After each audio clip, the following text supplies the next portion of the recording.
It all started with a string of lights. Not even an extravagant display, just a cheerful glow my kids helped hang around our front porch. I remember the way their faces lit up brighter than the bulbs themselves. To them, those lights weren't decorations. They were magic.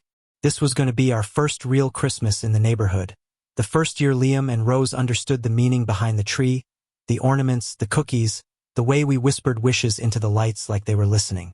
We'd moved here 6 months earlier, and I thought decorating the house would be our way of introducing ourselves. Our way of saying, "We're happy to be here. Merry Christmas, neighbor." I didn't know that in this community, Christmas meant conflict.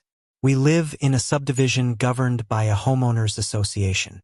The kind of place where grass height matters more than human kindness, where mailbox paint shades are regulated by committees, and where people walk around with clipboards, not to deliver gifts, but to search for violations. You know the type, the self-appointed rule enforcers who treat HOAs like miniature empires. At first, I didn't take it too seriously. Sure, the HOA had a reputation for being strict, but Christmas lights? I figured even the most humorless rule lover would soften at the sight of kids smiling under twinkling colors. I was wrong. The decorations had barely been up for 48 hours when I opened my mailbox and saw the envelope. Thick paper, official stamp, bold red ink that practically shouted the word notice like a stop sign. That moment changed everything. Maybe this is where you expect the typical story. HOA sends a warning.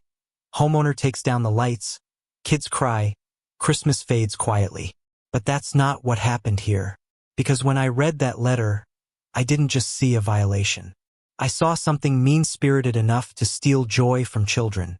The HOA wasn't merely asking me to adjust something. They weren't reminding me of a guideline. They were doing something much darker. They were trying to shut down my kids' Christmas celebration entirely. No lights, no decor, no Santa, no tree in the yard. Not even the candy cane walkway the kids had made out of plastic poles from the dollar store. Why? Because the HOA claimed that my decorations violated policy on seasonal display timelines, excessive illumination, and public-facing holiday installations without committee approval. Let me translate that into plain language. Christmas came too early, looked too happy, and wasn't pre-approved by the holiday police. Imagine trying to explain that to 2 excited kids who spent weeks planning their first Christmas display. Imagine Rose holding that letter with wide eyes and asking, "Daddy, did we break Christmas?" I swear I felt something heavy move in my chest. Anger, heartbreak, disbelief, all at once. That's when the story becomes something else. I could have complied. It would have been easier. Quiet. No conflict, no drama. But I realized something important. If adults let pettiness win, kids lose pieces of their childhood. So instead of taking down decorations, I called someone unexpected. An attorney. Not because I wanted a fight, but because something about the way that letter was worded felt hostile. Like a threat wrapped in legal language, intentionally intimidating. It wasn't just about rules. It was about power. The HOA didn't expect that. When I replied to their notice with an attorney's email signature at the bottom, the tone of everything changed.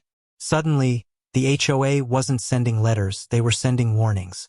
They used phrases like legal escalation, community compliance, and failure to adhere will result in fines. It escalated so fast it shocked even me. Neighbors started whispering. Some quietly supported me.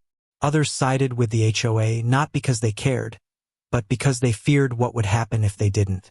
People worry about fines the way kids worry about monsters under their beds. HOAs love that power dynamic. But here's the twist. A judge finally got involved. And when that happened, the entire situation turned upside down. The kind of moment you see in movies where a stern judge delivers a line so perfect you feel the audience would cheer if there were one. Standing in a courtroom in December, surrounded by wreaths, snowflake stickers on doors, and a bailiff wearing a tiny Santa pin, the irony wasn't lost on anyone. The attorney for the HOA presented their case like Christmas was a national threat. Meanwhile, I just kept thinking about my kids placing ornaments with tiny hands and singing off-key songs while hanging lights. How do you defend that to a judge? How do you put childhood wonder into legal arguments? You don't. You let a judge with common sense do it for you. And that's exactly what happened. By the end of it, the judge had something to say, something that made every person in that courtroom pause. But before we get there, you need to understand everything that led up to that moment. The meetings, the emails, the intimidation, the neighbors who stood up, the ones who stayed silent, and the legal twist that turned a neighborhood power struggle into a lesson about joy, community, and standing up for what truly matters. Because here's the truth.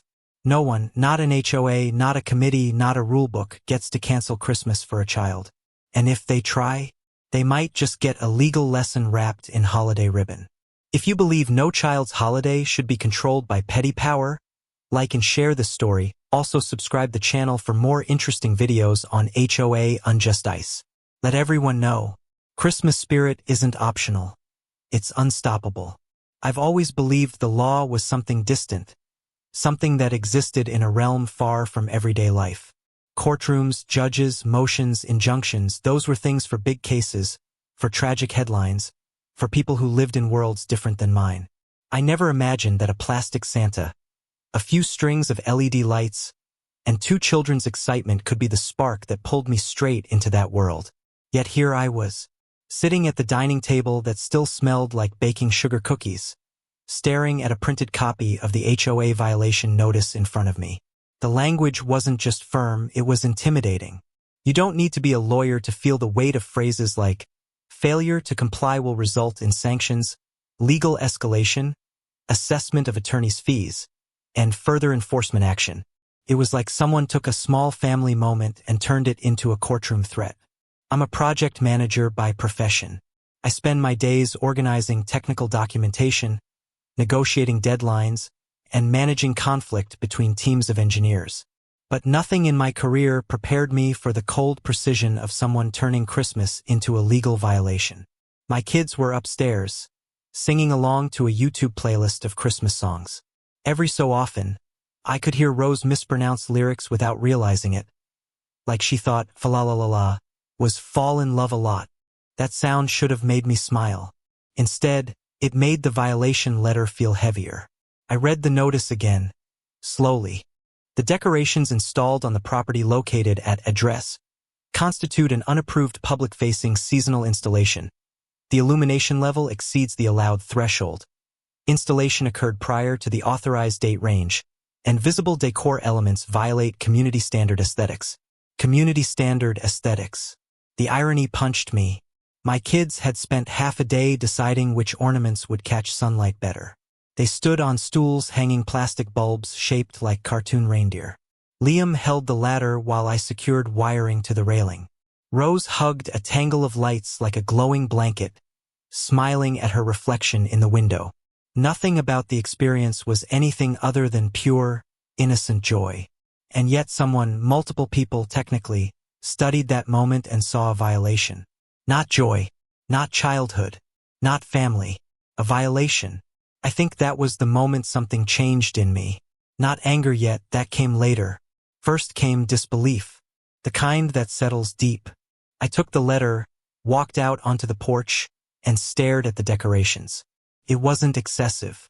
We weren't one of those homes with commercial-grade displays synced to radio stations. The lights were soft, warm white, not neon.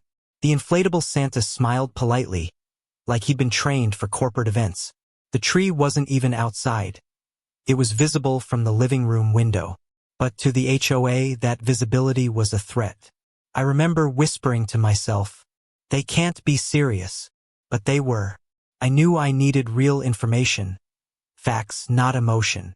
So I sat at my laptop, logged into the HOA's online portal, and downloaded the governing documents. CC and RS. Covenants, conditions and restrictions. Architectural guidelines. Seasonal display policy. Enforcement procedures. Fine schedule. 5 PDFs, each written in legal phrasing that felt intentionally complicated. Like someone wanted rules to sound like law even when they weren't. The moment I read the seasonal display policy, I realized the HOA wasn't just being strict, they were stretching the rules like rubber. The policy allowed holiday decor 30 days before and 15 days after the holiday, so long as it wasn't obstructing sidewalks, creating noise pollution, or posing safety hazards. It didn't mention illumination thresholds, and it definitely didn't require pre-approval for standard seasonal decor. But there in the notice letter, the HOA treated their interpretation like it was carved in stone. Their objective wasn't compliance, it was removal. I scrolled further and saw the enforcement procedure. It listed a sequence: verbal warning, written notice, courtesy extension, formal violation, fines, lien or legal action. We didn't receive a warning. We didn't receive a courtesy extension. Not even a conversation. We jumped straight to formal violation. I thought maybe this was a mistake. Maybe someone overlooked something. So I emailed the HOA office, politely, asking for clarification. 2 hours later, I received a reply. The violation is valid. Remove all decor by 5 p.m. Friday. No explanation. No discussion. Just a deadline and a threat. What surprised me wasn't the HOA's tone. I'd heard the stories from neighbors, but the urgency. Why Friday? Why such haste to take down plastic reindeer? I wouldn't know the full answer until much later. But back then, all I knew was that something about this wasn't normal. And the more I read, the more I realized the violation letter was out of alignment with their own procedures. I didn't want to jump straight to lawyers. I wanted to be reasonable, to be neighborly. So that evening, after putting the kids to bed, I walked over to the house of Karen, the HOA president. Yes, her name was really Karen. Yes, she lived up to every stereotype without realizing it. Her porch didn't have a single decoration. No wreath, no lights, not even a doormat with a winter pattern. It looked like December didn't exist there. She answered the door with her arms crossed before I said hello. I introduced myself and asked if we could discuss the violation. She didn't invite me inside. She didn't soften her tone. She didn't even blink. She said, "The rules are there to preserve the visual integrity of the community. If everyone did whatever they wanted, this place would look like a circus." I told her the policy allowed decorations 30 days early. We interpret holidays differently. I asked what that meant. The board determines timing and appropriateness. Appropriateness. I asked if she had seen the decorations personally. "I've seen enough." Enough. I tried to explain that my kids were excited, that this was their first Christmas they truly understood, that the decor wasn't excessive, just 2 children being children. She didn't care. She looked at me like I was arguing for something trivial, as if childhood wonder was unimportant compared to rule enforcement. She said, "We have procedures. Removing the decor will avoid escalating fines." I asked what escalation meant. She said, "You don't want to find out." That sentence followed me home like a shadow. I told my wife everything. She listened quietly, not surprised, but hurt. The kids had gone to bed singing about reindeer. How do you tell them the neighborhood board voted against their happiness? By the time the conversation ended, we made a decision that felt insane even as we said it aloud. Let's call an attorney. I didn't expect victory. I didn't expect court. I expected clarity. Someone to tell me whether this was even legal. Someone to say, "Yes, you're right," or "No, they're right." Someone who understood the language that turned childhood decoration into litigation threat. I emailed 3 firms. 2 ignored me. The third replied within an hour. "We've handled HOA overreach before. When can you come in?" The attorney's name was Mark Keller, mid-40s, precise, with an expression that always seemed halfway between concentration and skepticism. His office smelled like old books and burnt coffee. I brought the violation notice, printed policies, and pictures of the decorations. He read everything quietly, without interruption. After 10 minutes, he looked up. "This isn't a violation. It's intimidation." His tone wasn't emotional. It was diagnostic, like a mechanic pointing at a cracked engine part.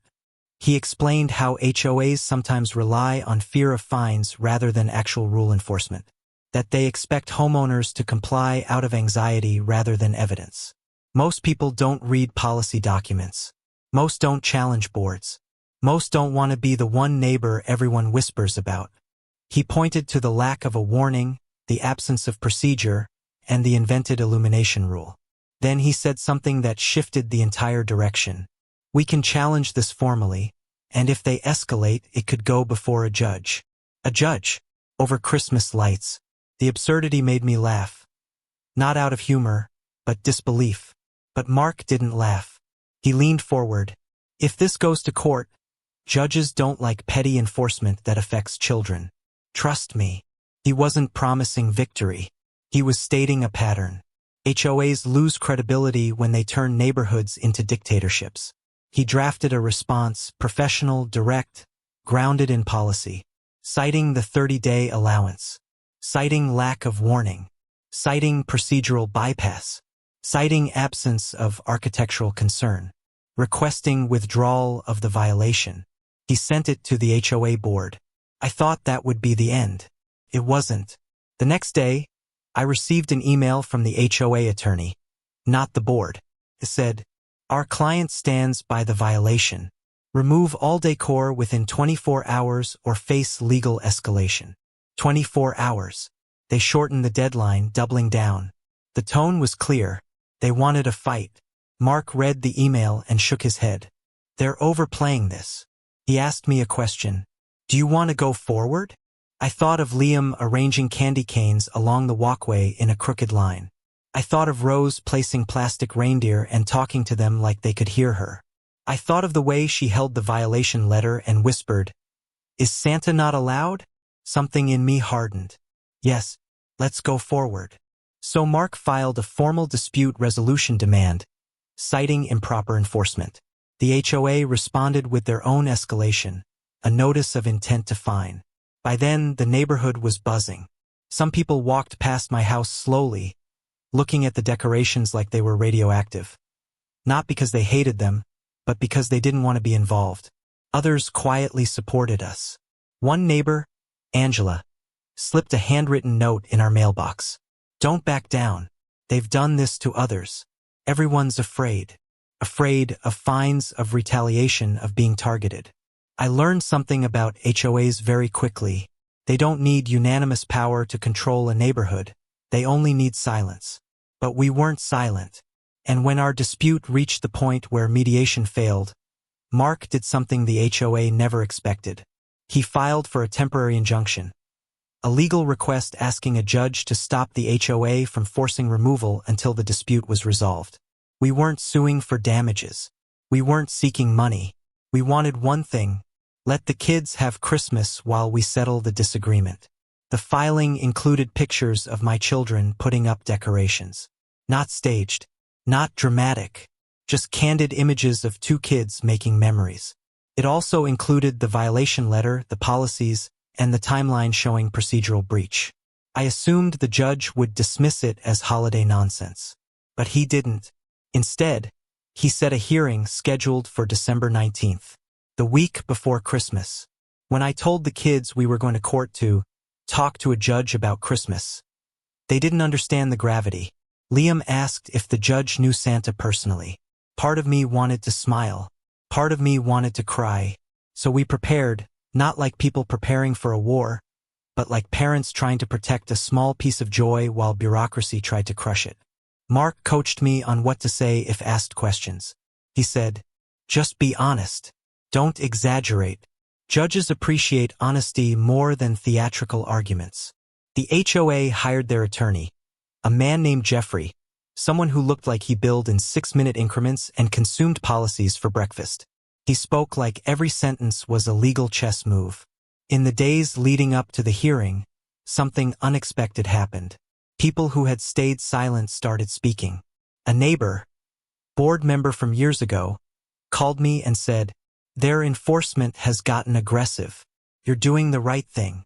Another neighbor brought over a batch of cookies and whispered like she was doing something illegal. "I hope you win." Hope over Christmas lights. The night before the hearing, my wife and I talked for hours. We weren't suing for money. We weren't attacking our neighborhood. We weren't trying to break rules. We were trying to protect childhood joy from bureaucratic cruelty. And somehow that journey had led us to a courtroom. On the morning of December 19th, we walked into the courthouse wearing winter coats, carrying documents, and feeling like we'd stepped into a scene from a legal drama we didn't audition for. The courtroom had a wreath above the entrance. There were snowflake stickers on the hallway windows. Someone had put up a small tree near the clerk's desk. The symbolism wasn't lost on anyone. The bailiff, a man with a soft smile, had a tiny Santa pin on his uniform. When he called our case number, my heart thudded like a drum. This was really happening. We sat at our table. The HOA attorney sat at his. The judge entered, stern, composed, with a salt-gray beard that looked like it could glow if Christmas lights hit it just right. He didn't immediately look cheerful, but he looked human, which mattered more. He read the filings silently for a few minutes. The room was so quiet I could hear pencils rolling on desk edges. Then he took off his glasses and asked the HOA attorney, "Are you seriously trying to stop this family from displaying Christmas decorations within the allowed policy timeframe?" That was his first question. Not about procedure. Not about technicalities. Not about illumination thresholds. He went straight to the heart of the matter. The HOA attorney stood, clearing his throat, launching into a speech about rules, uniformity, community identity, and aesthetics that reflect shared values. The judge listened. No interruptions. No expressions. Then it was Mark's turn. He stood and calmly walked through the facts. The policy allowed 30 days. There was no warning. The board invented an illumination threshold. Standards were applied inconsistently. The decor was ordinary, not disruptive. Children were involved. No theatrics. No emotional arguments. Just facts. Then the judge asked to see the pictures. Mark showed him Liam standing on a stool, Rose holding reindeer, the walkway lined with dollar store candy poles, snowflake lights reflecting in their eyes. The judge stared at each photo for several seconds. Then he leaned back and said something I will never forget. "If your interpretation of community standards means erasing children's joy during a universally accepted holiday period, then your standards are broken, not the family's decorations." The courtroom went silent. Not shocked. Quiet, like people were absorbing something bigger than lights. He continued, "HOAs exist to support communities, not to weaponize policy against them. This court will not permit petty enforcement to undermine legally allowed traditions." Then he granted our request. Temporary injunction approved. The family may keep their holiday decorations in place through the holiday period. All enforcement actions are paused until final resolution. Just like that. No debate. No hesitation. And with that decision, something larger shifted. The judge wasn't defending decorations. He was defending the principle behind them. When we walked out of the courtroom, Mark turned to me and said, "That was the cleanest victory you could have hoped for." But I wasn't thinking about victory. I was thinking about something simpler. Liam asking if the judge knew Santa. Rose asking if Santa was allowed. Yes, Santa was allowed. Because a judge said so. That night, when I plugged in the lights, they glowed brighter than before. Not because the bulbs changed, but because their meaning did. The kids hugged me like we'd won something enormous. And maybe we did. Not money. Not prestige. Not power. We won the right to protect a moment of childhood. The neighbors saw the lights.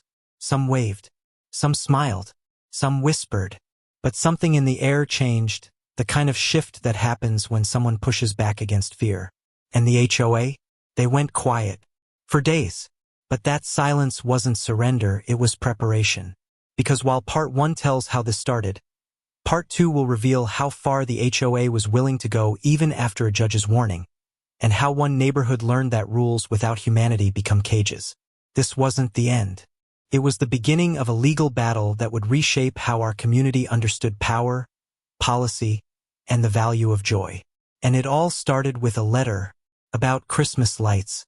Winning the injunction should have felt final, like the end credits rolling over a peaceful holiday scene. But real life doesn't fade to black the moment a judge signs an order. The legal victory was satisfying, yes, but beneath that satisfaction was something else. A quiet tension humming through the neighborhood like a low-voltage line. The judge's ruling was public record, but he didn't make a speech on the courthouse steps. There were no journalists, no cameras, no viral headlines. It was just me, my attorney, and a few neighbors who whispered encouragement from behind curtains. It wasn't a Hollywood victory. It was a local ruling, powerful yet humble, resting on simple logic. Kids should be allowed to celebrate Christmas. But HOAs don't like being embarrassed, especially not in court. The day after the ruling, the HOA president, Karen, sent out a community-wide notice. She didn't use my name, but the implication was clear. A temporary injunction has been granted regarding holiday decor enforcement. The board maintains that standards must be upheld for community integrity. Community integrity. The phrase echoed in my mind.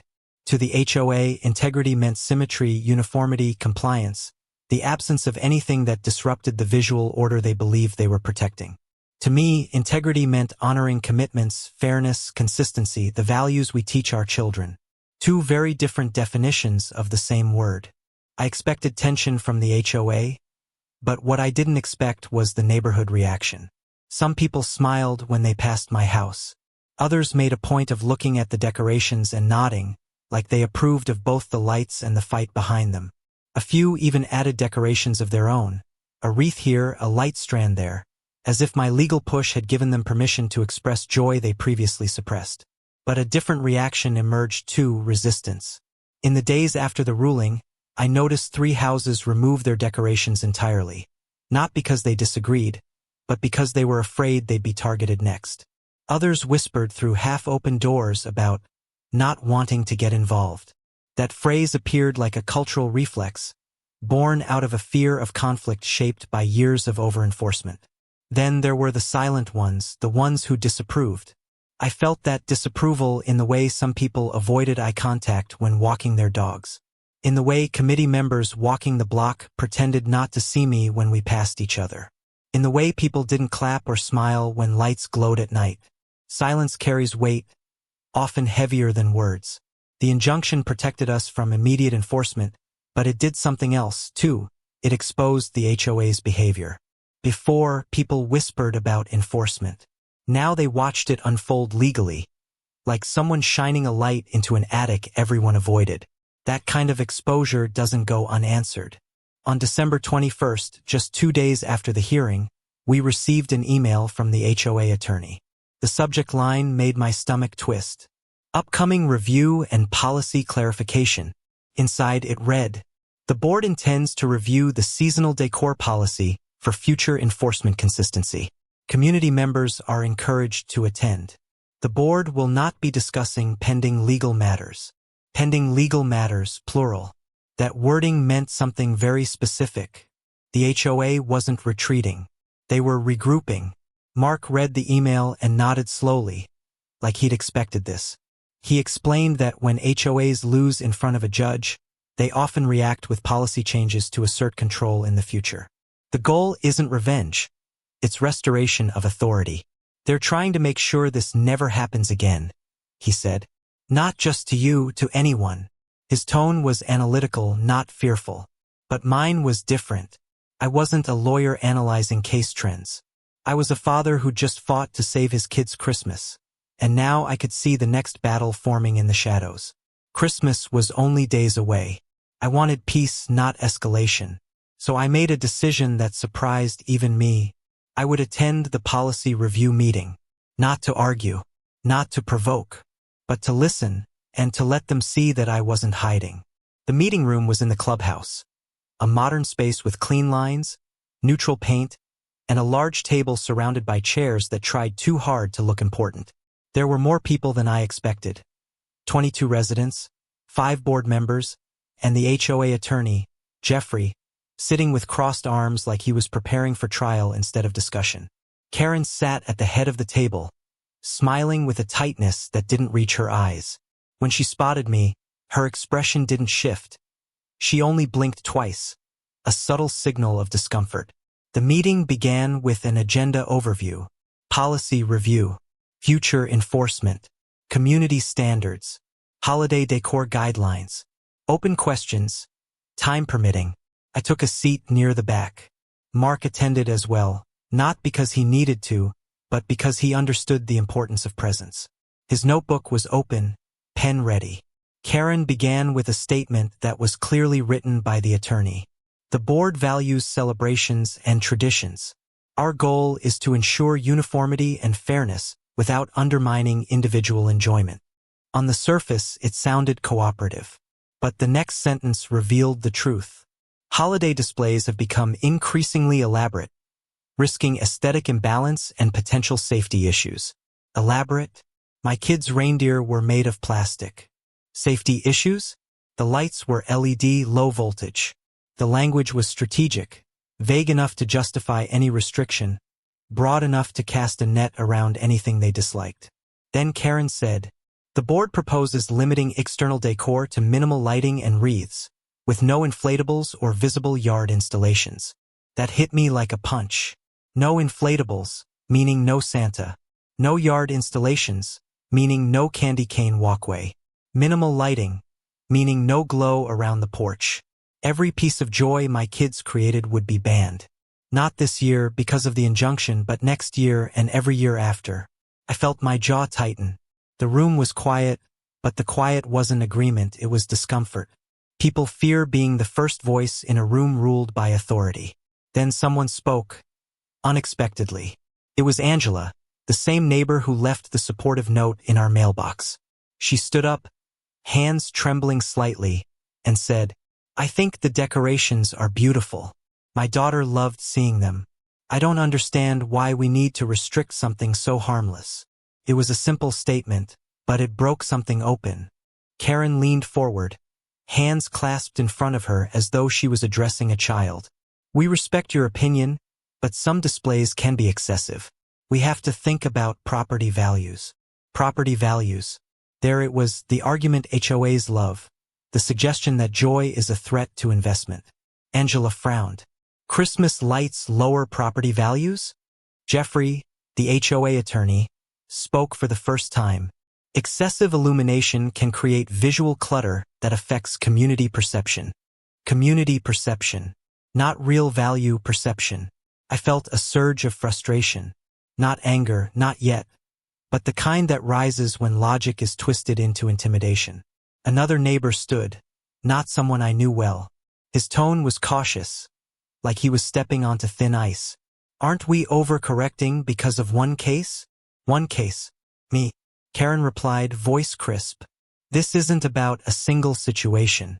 It's about maintaining consistent standards." Consistent standards applied retroactively, conveniently after losing in court. Mark leaned toward me and whispered, "They're rewriting rules to justify something a judge rejected." I knew he was right. The timing wasn't coincidental. It was strategic. Then I did something I hadn't planned. I raised my hand. Karen paused, reluctant, but forced by protocol, and pointed at me. I stood. My voice didn't shake, though it felt like it should have. With respect, the judge reviewed the existing policy and found no violation. The proposed restrictions would ban common, ordinary holiday decorations seen in thousands of neighborhoods. This isn't about aesthetics. It's about control. Silence. All eyes on me. Not angry, not hostile, curious. People wanted to know my next words.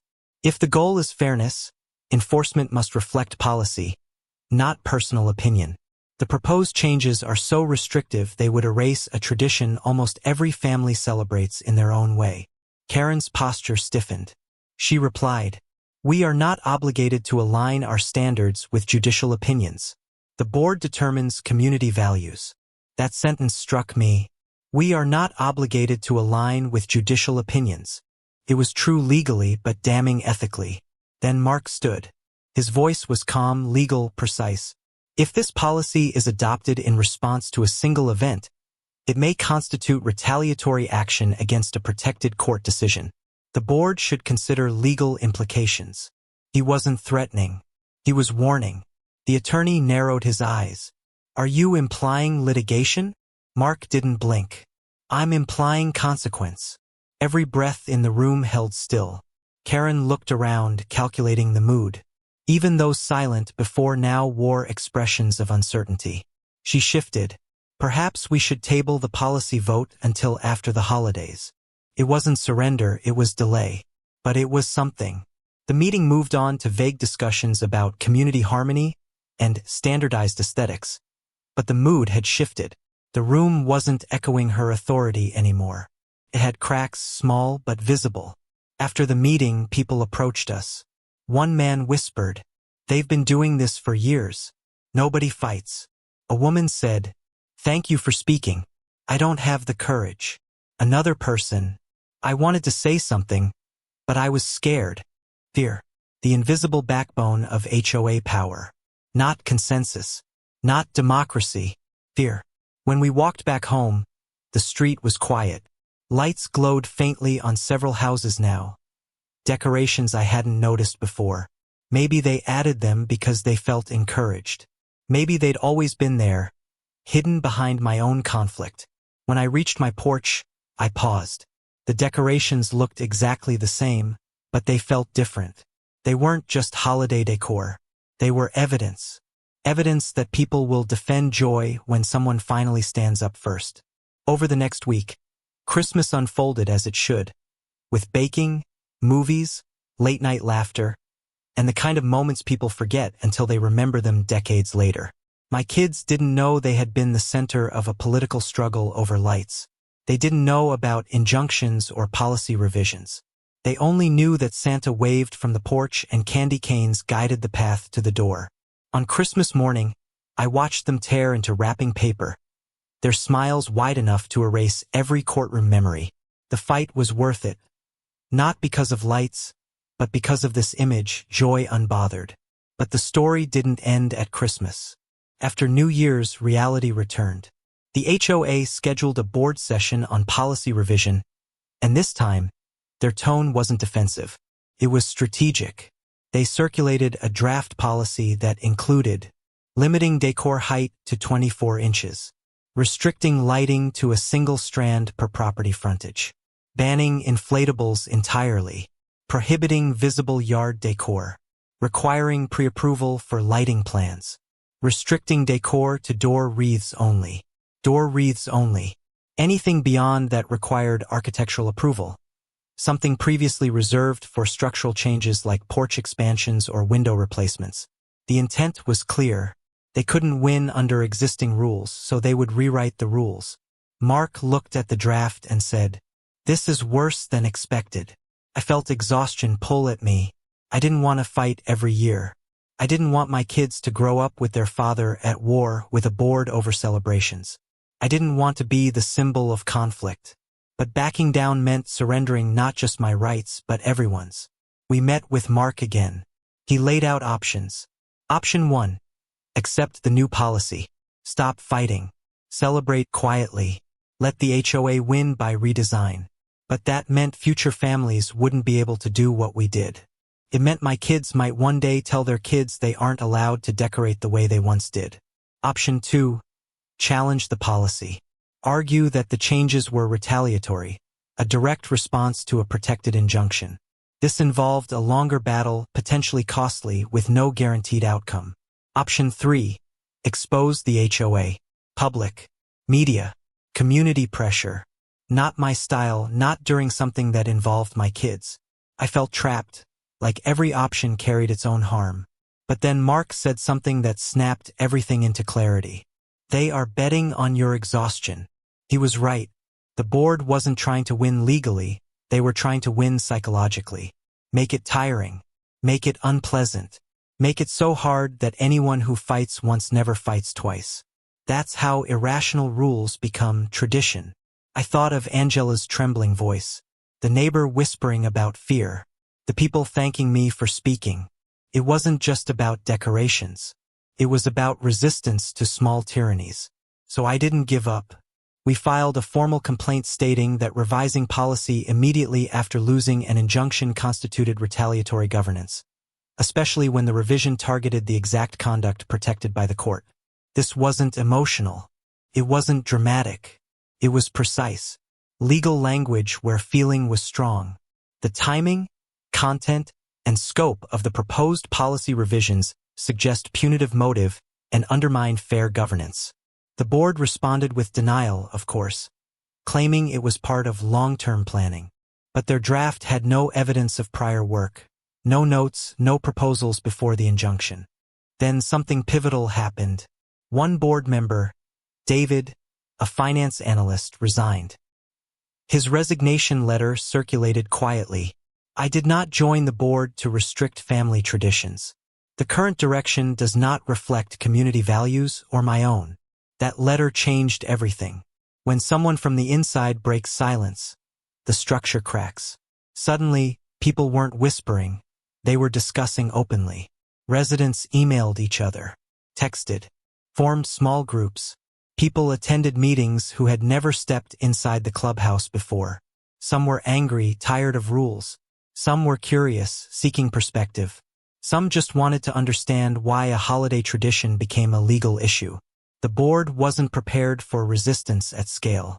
They knew how to silence individuals, not communities. When the policy vote came up, something unprecedented happened. The room was full. Not 5 people, not 10, but almost 50, more than I'd ever seen in any HOA function. It wasn't a rebellion. It wasn't chaos. It was presence. Presence is power. Karen started the meeting stiffly, clearly unsettled by the turnout. Jeffrey sat beside her, jaw tight. She read the policy proposal again. Then she opened the floor. People spoke, not with rage but with clarity. One older woman said, "I've lived here 12 years. People want lights. We like joy. Why is this board trying to remove happiness?" A man in a business suit said, "You can't implement policies like this because of one disagreement. It's terrible governance." Another resident said, "No one wants excessive displays, but banning everything isn't the answer."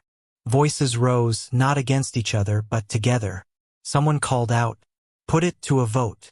Not a board vote, a community vote. Karen tried to redirect, citing bylaws, procedure, but the room wasn't listening to her anymore. The authority she once held through fear had dissolved in collective presence. The board retreated into a brief private discussion, whispers behind closed doors. When they returned, Karen's tone was clipped. "We will table the vote for community-wide review." Community-wide, not board-operated. That one phrase meant everything. The decision shifted from 5 people to everyone affected. And once the power moved, it couldn't be quietly taken back. The draft policy circulated for feedback, and what came back was overwhelming. 92% opposed restricting holiday decor. 87% supported keeping the existing policy. 71% requested better enforcement transparency. The board had no choice. Under pressure, the policy revision was withdrawn. Not revised. Withdrawn. The existing reasonable policy stayed. No bans. No symbolic punishments. No retaliatory limits. And because of that withdrawal, something else happened. Something that almost nobody noticed at first. The precedent remained. The judge's ruling wasn't undone. The legal interpretation stood unchallenged. Meaning, children's holiday decorations within the existing timeline are protected culturally and, if necessary, legally. It didn't become state law. It didn't printed in textbooks. But in our community, it became the standard. No one could target kids' joy anymore under the vague banner of aesthetics. Years might pass before anyone realizes how significant that is, how one small case prevented 10 more. After the vote, I walked home with my family. The decorations were gone now, it was January, but it didn't matter. The lights were symbolic now. My kids ran ahead, laughing. The cold air made their breath visible, small clouds of happiness. My wife squeezed my hand. "You did the right thing." I didn't answer right away, because the truth is I didn't do it alone. It took one judge willing to ask honest questions, one attorney willing to challenge intimidation, one neighbor brave enough to speak first, one board member willing to resign rather than comply, dozens of residents willing to show up, and most of all, 2 children who believed Christmas was pure magic. If you think about it, the story isn't about the HOA at all. It's about a principle. Petty authority collapses when ordinary people stand together. Later that week, I received an envelope in the mail. No stamp, hand-delivered. Inside was a card with simple handwriting. "Thank you for protecting our kids' Christmas." A neighbor, not signed. No name, just gratitude. I kept that card, not because I needed praise, but because it represented the quiet voice of a community that had been afraid. Now it wasn't. The legal case officially concluded in early February, with a settlement clarifying that the violation was improperly issued, that all enforcement related to the matter was void, and that the HOA would undergo policy training on procedural compliance. No fines, no personal wins, no dramatic payouts, just dignity. Months passed. Life returned to normal, or what passes for normal when you know your Christmas decorations once sat in a courtroom. Then December came again. My kids were older. They remembered the lights. They remembered Santa waving. They remembered the candy canes. But they didn't remember the fight, and that's exactly how it should be. We decorated again, not to provoke, not to celebrate a legal victory, but because that's what families do. The Santa inflatable returned. The lights glowed softly. The tree reflected in the window. And this time, no letter came. Instead, something unexpected happened. One morning, I opened the mailbox and found a letter from the HOA. Not a violation. Not a warning. A seasonal greeting. Inside, "Happy holidays from the board. We encourage all residents to enjoy the festive season respectfully and joyfully. Respectfully, not restrictively. Joyfully, not fearfully." It wasn't an apology, but it was something close. On Christmas Eve, I stepped outside and looked down the street. House after house glowed with color. Soft whites, warm golds, playful blues. Someone even had a giant inflatable snowman, bigger than my Santa. No one was fined. No one was threatened. No one whispered. And I realized something profound. Sometimes the most important change happens quietly, not with shouting, but with presence. This wasn't a victory over the HOA. It was a victory within the community. A victory for families, for kids, for tradition, for joy. People think legal battles are about winners and losers, but sometimes the true outcome is a shift in culture, a rebalancing of power between those who govern and those who live their lives under that governance.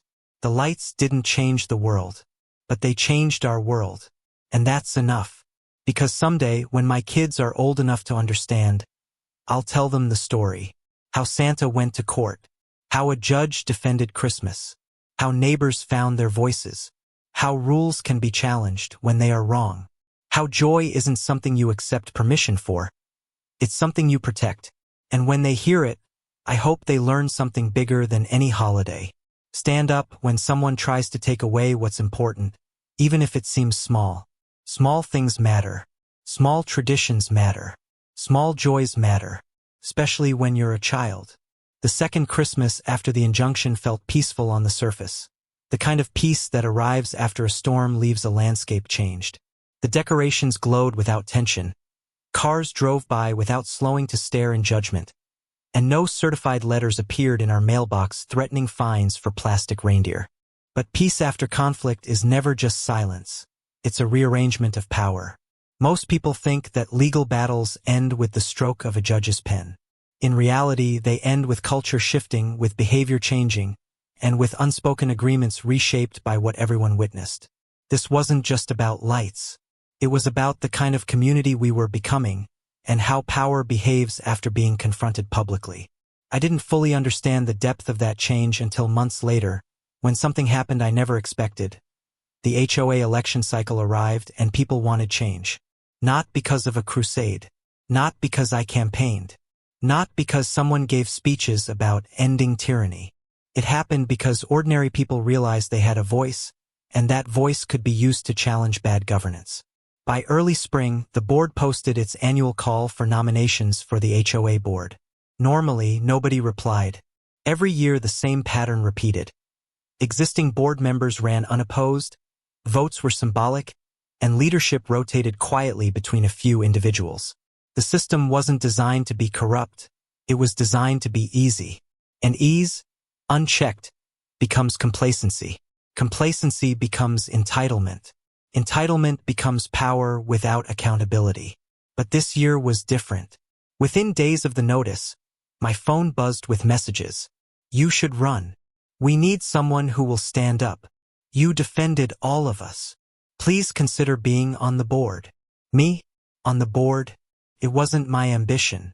My life was already full: work, kids, projects, normal chaos. I didn't want to spend evenings debating mailbox paint shades or reviewing fence heights in PDF proposals. But something about the messages stuck with me. I wasn't being asked to wage war. I was being asked to take responsibility. There's a difference. Being angry at power isn't leadership. Taking responsibility over the community you criticize, that is leadership. Still, I hesitated. The last thing I wanted was to become the HOA enemy, the man who fought the board only to join it. But my wife, ever my mirror of sanity, said something I couldn't ignore. If you don't participate, someone else will. Someone who might do what was done to us. She wasn't wrong. Power is never neutral. When responsible people avoid it, irresponsible people fill the gap. The first step: running. So I submitted my nomination. No speech. No grand statement. Just a simple line on the form. I believe in enforcement that protects fairness, not fear. My bio was equally simple. Father, project manager, believes kids should be allowed to enjoy holidays. That was it. Some residents laughed. Not at me, but with relief. They'd seen so many years of iron-fisted rule disguised as community standards that the idea of someone normal, someone ordinary, stepping up felt almost revolutionary. I wasn't the only new name. 2 others appeared on the ballot. Angela, the neighbor who spoke up for my kids. David, the board member who resigned after refusing to participate in retaliation. Seeing their names made me realize something deep. The battle had created unexpected allies. 3 people unconnected before, now connected by a single idea. Governance should serve joy, not crush it. This wasn't a takeover. It wasn't a rebellion. It was representation. But change is never without resistance. When the ballot was posted, a subtle tension rippled through the community. The old power bloc, Karen and her allies, reacted with quiet maneuvering. Not aggression, but defensiveness. People told me about conversations that happened at backyard get-togethers. He's emotional about one case. He'll push personal agendas. He doesn't understand enforcement. He brought lawyers into neighborhood matters. Some comments were fair. Some were petty. All were predictable. Power never surrenders dignity. It always tries to rewrite history. To them, I wasn't someone who defended policy against abuse. I was the person who went to court over lights. People simplify what they don't want to understand. Before the election, the HOA hosted an open forum. Usually these forums are sparsely attended, 10 people, sometimes fewer. This time, the room filled again. People wanted to talk, to listen, to see what leadership looked like when the stakes weren't candy canes but governance. Karen opened the meeting, her tone professional but brittle around the edges. She explained the role of the board in safe, sanitized language budgets, landscaping projects, community maintenance. Then candidates spoke. Angela went first. She talked about children, about warmth, about the need for community to reflect humanity, not just uniformity. David spoke next. He emphasized transparency. Specifically, that HOA decisions must reflect documented standards, not personal preferences. Then it was my turn. I didn't prepare a speech because real leadership isn't performance. So I spoke from the place that brought me here. 2 months ago, I defended my kids' right to experience Christmas the same way all of us did growing up. Not because I hate rules, but because rules without fairness become punishment. Communities are built on trust, not intimidation. We need an HOA that supports us, not scares us. The room was silent, not awkward, attentive. So I continued, I'm not here to fight forever. I'm here to make sure nobody else has to. When I finished, a small group clapped. Others nodded. Some remained expressionless, wary, protective of the old structure. Leadership is never unanimous. Ballots were distributed electronically, a simple digital system. 1 week later, results were posted. There was no dramatic reveal, no confetti, no applause, just a PDF attached in an HOA email. Elected me, elected Angela, elected David. 3 seats, all new. 2 seats, existing members. including Karen, retained. It wasn't a total shift. It wasn't a revolution. It was a balance. A different board. Not a flipped board. A democracy meeting compromise. When I read my name, I didn't feel triumph. I felt the weight of responsibility, the kind that whispers, "Now you have to do the work." Fighting the board was one thing. Being part of it was something else entirely. As a member, I couldn't use anger. I couldn't rely on courts. I couldn't be emotional. I had to govern. The first board meeting with the new group was surreal. Instead of sitting in the audience watching decisions made above me, I sat at the table. Pen in hand, papers spread out, my name on a placard. Karen sat at the head, still president. I sat to her left. David sat across. Angela sat near the end. The attorney was absent, which symbolically felt important. His presence during normal meetings had always cast a shadow of formality and threat. Without him, the atmosphere was lighter, still serious but not hostile. The agenda included budget review, spring projects, policy compliance training, community suggestions, policy compliance. Those two words hit me with meaning. The board was being trained, not residents. For the first time, the focus wasn't on controlling the community, it was on controlling how the board wielded power. During the training, a legal consultant walked through case law regarding HOAs, including improper enforcement, selective targeting, procedural fairness, and the dangers of retaliatory policy creation.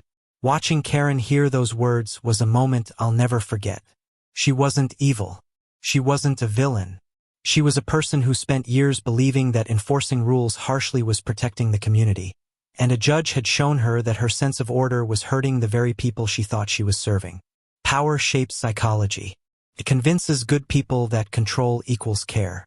She didn't apologize, not verbally, but her posture changed. Her tone softened, not toward me, toward the idea of governance. The first sign of that shift came when we discussed holiday policy revision. Karen opened the topic by saying, "No changes should be made this year. We need time to evaluate community preference thoroughly. No changes." A year ago, she was ready to ban everything from porch decor to inflatable snowmen.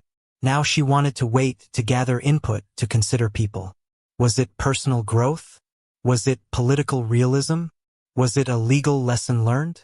Maybe all three. Leaders evolve, especially when they lose publicly. Over the next months, I experienced something surprising. The HOA wasn't a monolith. It was a collection of people with insecurities, intentions, fears, and beliefs. Some members truly wanted peace. Some wanted control. Most wanted to avoid conflict. Meetings revealed things I never saw from the outside. Residents filing complaints over trivial issues because they didn't know how to talk to neighbors directly. Board members interpreting rules harshly because they feared being sued for leniency. Policies written by committees 10 years ago, shaped by fears that no longer existed. It wasn't tyranny. It was misaligned incentives. Fear of legal risk made people over-enforce. Fear of inconsistency made people oversimplify rules. Fear of backlash made people avoid transparency. The system wasn't built to be kind, it was built to be safe from liability. And in protecting itself, it forgot to protect people. In one meeting, after a long debate about landscaping plants, I asked a question that redirected everything. What is the purpose of our HOA? Silence. Not because the question was provocative, but because it was rare. People assume the answer. Maintain standards. Preserve values. Protect property values. Those phrases mean nothing without definitions. So I clarified. Is our purpose to prevent risk or to enable community? That question landed like a stone in water, ripples moving outward. One board member said, to protect property values. Another said, to maintain safety. Angela said, to make this a place where families want to live. 3 answers, all different, all valid, but none unified. Then David spoke. Rules need purpose beyond enforcement. The purpose should be fairness. Fairness. A simple word, but powerful. Fairness isn't force. Fairness isn't fear. Fairness is visible consistency, applied with humanity. I saw Karen look at him, then at me. Something had shifted. Not her opinion, her understanding. Governance is a mirror. When you hold it wrong, it reflects power at the top. When you tilt it, it reflects people at the bottom. We tilted the mirror. One of my biggest proposals as a new board member wasn't dramatic. It wasn't a sweeping reform. It was a small structural change. Before issuing violations, the HOA must attempt direct communication with the homeowner. A conversation before a notice. A humane gesture before punishment. Most violations came from misunderstandings, not defiance. Someone forgot trash bins overnight. Someone planted flowers without realizing they needed approval. Someone installed a porch light with a slightly different shade. Why skip the conversation? Why jump straight to threat? The board voted 4-1 in favor of the change. One person voted against, not out of cruelty, but fear of inconsistency. But 4 said yes. That change alone transformed everything. Over the next months, violations dropped by 61%. Complaints became conversations. Fines became rare. People asked questions before making changes. The HOA became a resource, not a hammer. Residents stopped fearing mail from the association. That might not make headlines, but it changes daily lives.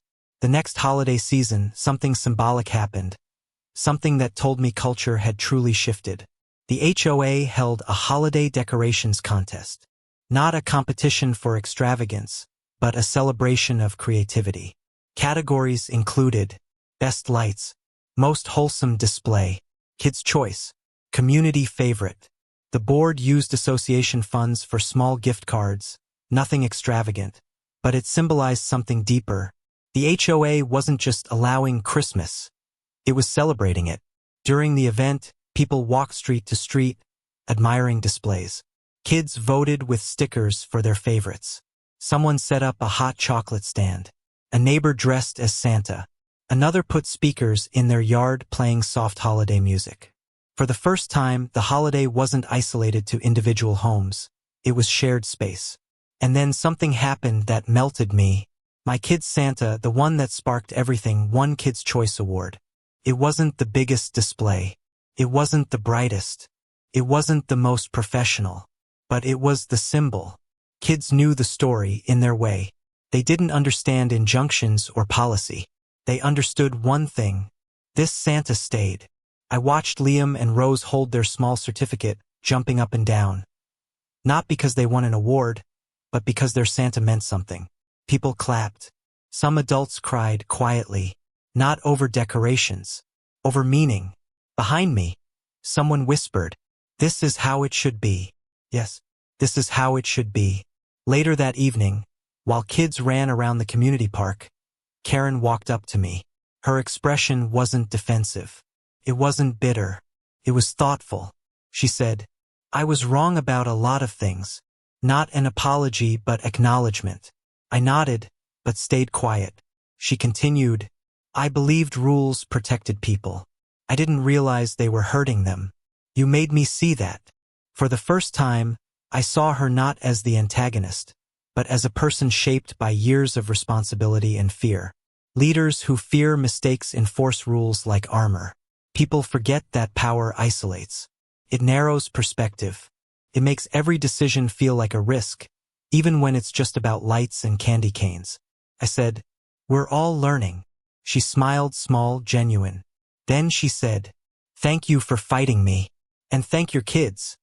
They changed this neighborhood." For a moment, I didn't know what to say. The person who once threatened my family with fines for a plastic Santa now thanked my children for changing governance. That's not victory. That's transformation. As the evening sky deepened, lights flickered against winter air, and laughter echoed down the street, I realized the real impact of this journey. Children taught adults how to be human. When policy forgets emotion, emotion reminds policy of purpose. People think legal stories are about arguments, but sometimes they're about reminding institutions why they exist. In our case, a judge set a boundary. Community found courage. A board discovered humility. Leadership evolved. And a tradition survived. Not because one man fought, But because many followed once someone stood up, the neighborhood didn't become perfect. No community ever is. There would always be complaints about noise, about lawns, about cars parked an inch too close to sidewalks. But now, complaints began with conversation, not punishment. That's the shift. Rules became tools, not weapons. People often ask why I stayed on the board after the term ended, why I didn't walk away after winning. The truth is simple. I wanted to protect the culture we built. Not fight forever, just stabilize a new normal. I served another term, and during that time, a transparency policy was adopted. A communication guideline was created.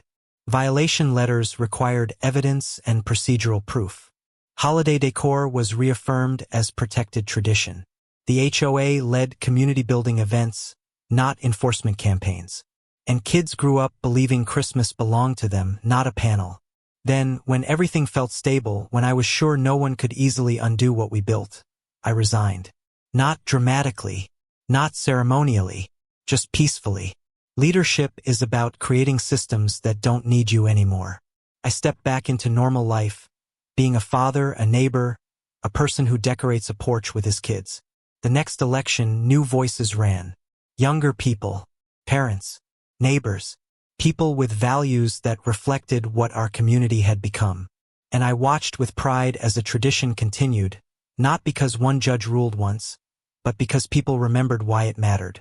Years later, when my kids are grown, they won't remember the legal language, the meetings, the tension, but they'll remember the Santa that stayed, the candy canes on the walkway, the judge who protected joy, the neighbors who clapped, the community contest, the night the yard glowed like a promise. They'll remember Christmas not as a battle, but as magic that endured. To them, the story will sound like a legend. Once, Santa went to court and won. To adults, it sounds ridiculous, a story about courtroom drama over decorations. But to kids, that's perfect, because childhood doesn't need the full truth. It needs the part that shapes dreams. And maybe, when they become adults and they see unfair rules somewhere, they'll remember something deeper. If something is wrong, even if it seems small, you can stand up. And when you do, others will follow. Christmas lights taught me that. People often assume this story is about the HOA or about a judge or about a community. But those are stages, not the heart. The truth is simple. This story is about kids. About two small humans who hung lights with belief in magic and accidentally changed the political structure of a neighborhood. HOAs are powerful, but they are not destiny. A rule written in a handbook can be wrong. A leader can misinterpret intent. Policy can punish joy. And a community can forget its purpose. But all of that can be corrected when even one person decides to ask a question. Why? Why can't a child hang candy canes? Why can't Santa wave from a porch? Why does decor threaten community standards? Why do rules punish happiness? Why aren't traditions protected? Every why is the first step toward a better answer. In this case, the answer came from a judge, but its power came from a community waking up. That's the lesson. Law defends rights. People defend culture. Children create joy. When all three align, even a string of lights can become a symbol of resistance and a story worth telling. And now, as I sit on my porch again years later, watching a new generation decorate their homes without fear, I understand something I didn't that first night. No one can shut down Christmas when people stand together. Not even the Grinches. If you've made it this far into my story, you might be wondering the same thing a lot of people ask me when they hear it for the first time. Okay, but what exactly did the judge say that changed everything? Because the title sounds almost unreal. HOA Grinches tried to shut down my kids' Christmas. A judge had something to say about that. And he did. He said it in a courtroom. He said it in his written order. And, in a way, he said it through what happened in our neighborhood afterward. But to really understand the impact, you have to understand something important. Judges don't deliver speeches like movie characters. They don't slam gavels and recite long lines about justice while stirring background music swells. They deal in precision, in language, in findings, in orders. The power isn't in the drama. It's in the clarity. A few weeks after the hearing, after the injunction, the policy withdrawal, the community vote, the training, the cultural reset, my attorney, Mark, sent me a PDF. "You should keep this," he wrote. "It's not just for you. It's for what comes after you." The document was the judge's formal written order. I'd heard some of the language during the hearing, but seeing it typed out in official format with my case caption at the top was surreal. The key paragraph, the one I keep saved, printed, and backed up, reads something like this, paraphrased. The association's enforcement in this matter appears arbitrary, not grounded in its own documented policy, and disproportionate to the alleged violation. Holiday decor installed within an expressly permitted timeframe, presenting no safety hazard or material interference, should not be subject to selective or punitive enforcement. The role of a homeowners association is to facilitate community cohesion, not suppress ordinary and culturally accepted expressions of seasonal celebration, particularly where minor children are directly affected. That was it. No shouting, no insults, no grandstanding, just a calm, surgical statement. Arbitrary enforcement, not grounded in policy, disproportionate, culturally accepted expression. Children directly affected. In a few sentences, the judge did more than protect my kids' Christmas. He defined boundaries. HOAs can enforce rules, but they cannot invent rules on the fly. They cannot selectively punish people, and they should not interfere with normal, harmless traditions under the excuse of standards. To a lawyer, this is standard language. To a parent, it's something else. It's the moment a stranger in a robe acknowledges that your kid's happiness matters in the eyes of the law. That order didn't become some landmark Supreme Court case. It didn't get cited all over the country. But in our little corner of the world, it became something just as important. A wall that kept Grinch behavior on the right side of the line. The written order was powerful, but the moment that stuck with me the most was still the one in the courtroom, when the judge looked over the pictures of my kids hanging lights. He took a long pause. He looked at the HOA attorney, and he said very plainly, "You don't get to weaponize policy against children's joy." That line burned into my memory, not because it was funny, not because it was dramatic, because it was true, and nobody with authority had ever said it out loud in that room before. He followed it up with something even stronger. If this is what community standards mean in practice, then they're being misused. Standards should protect families, not bully them. That was the part one watched land like a punch on the HOA's side of the room. The judge wasn't against rules. He was against how they were being used. He was saying, you can't hide behind policy to justify cruelty. You can't dress up bullying in professional language. You can't pretend property values matter more than actual people. I went into that courtroom feeling small. I walked out feeling something I hadn't felt since the first violation letter arrived. Like I wasn't crazy. Like I wasn't overreacting. Like I wasn't being dramatic for wanting my kids to keep their Christmas decorations. Sometimes the most healing thing in the world is someone in authority saying, "You're not the problem. The way you're being treated is." That's what the judge really gave us that day. People sometimes ask, "Were you scared? Were you nervous? Did you want to yell?" Here's the truth. Yes, I was nervous. No, I didn't want to yell. By the time we got to court, I was past the yelling stage. Anger is loud, but conviction is quiet. I wasn't there to win an argument. I was there to protect my kids. I remember standing there, my palms damp, my heart pushing at my ribs like it was trying to get out. Behind me, my wife sat in the bench area, hands folded. She didn't take her eyes off me. In my folder were photos of Liam holding a strand of lights like a victory rope, Rose hugging a plastic reindeer, our front porch glowing softly at dusk. Evidence, technically, but to me they weren't exhibits. They were memories.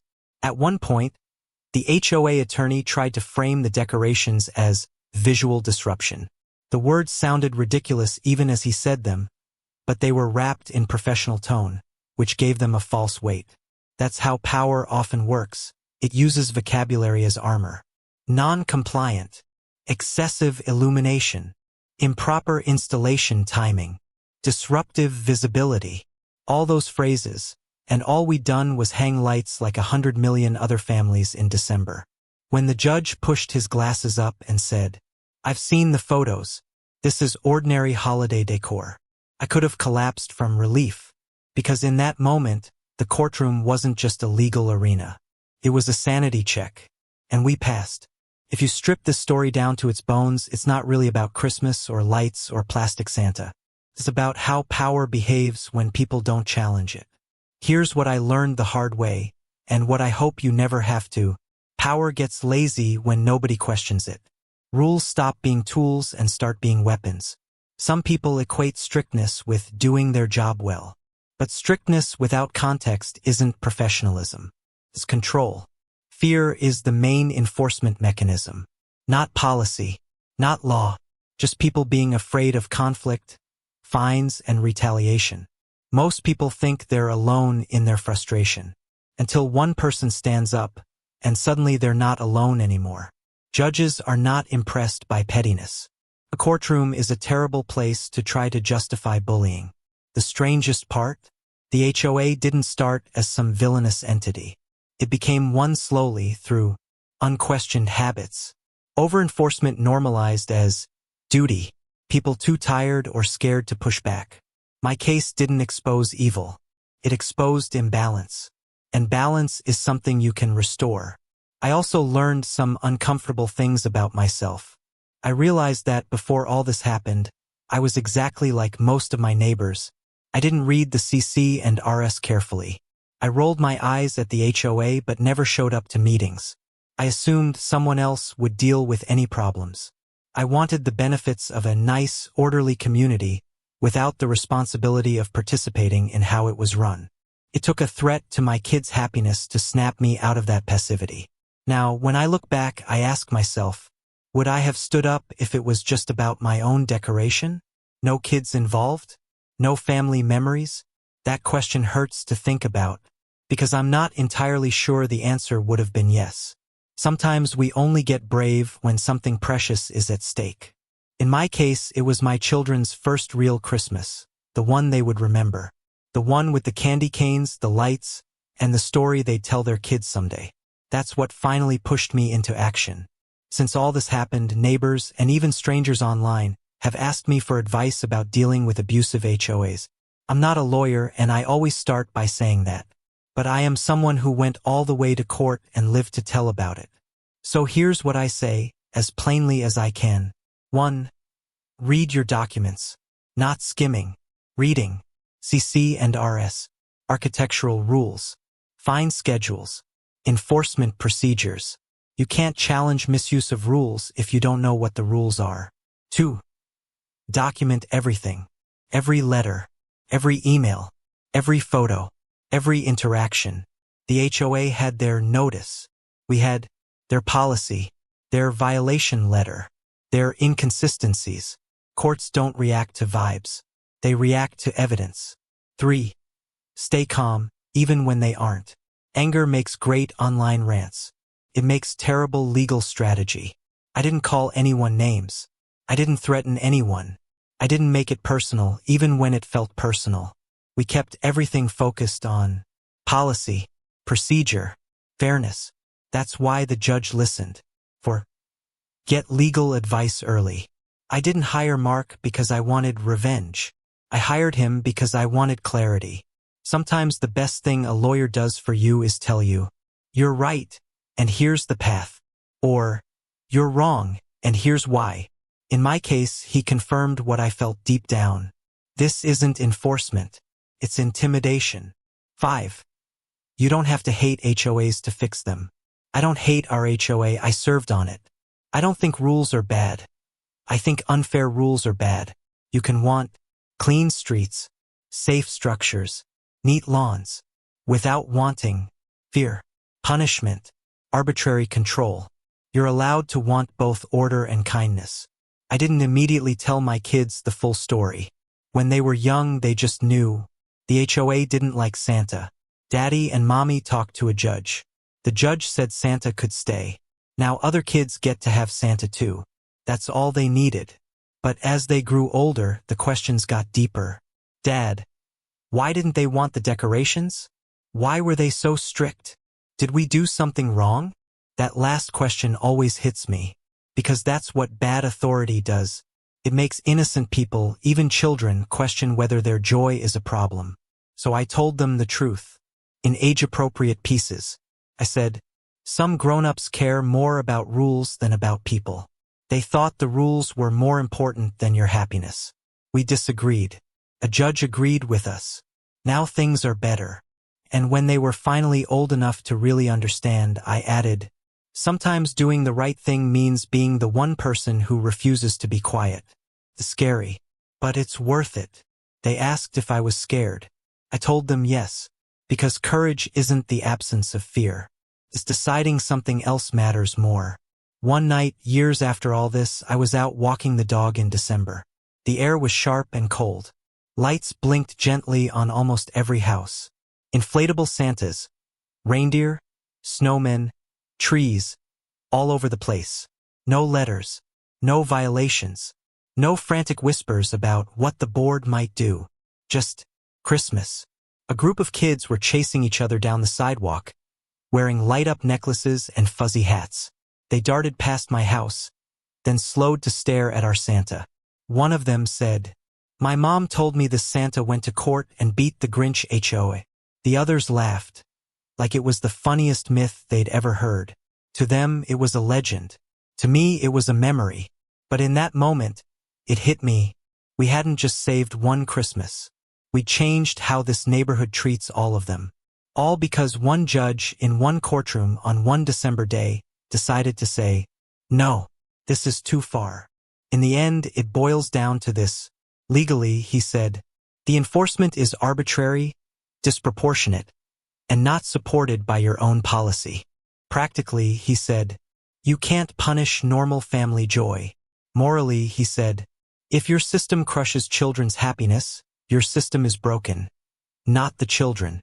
And personally, at least for me, what I heard was, you're allowed to stand up for what's right, even when it's small, even when people tell you to sit down. The HOA Grinches tried to shut down my kids' Christmas. They brought policy. They brought threats. They brought an attorney. But in the end, a judge brought something more powerful. Common sense backed by the law. And once the law sided with joy, the rest of the community eventually followed. That's what he really said. At the end of the day, this story was never really about lights, inflatables, or plastic reindeer. It was about something much bigger. The idea that joy matters, especially when you're small, hopeful, and looking at the world through the glow of a holiday you barely understand. My kids didn't hang lights to make a point. They weren't trying to challenge a system.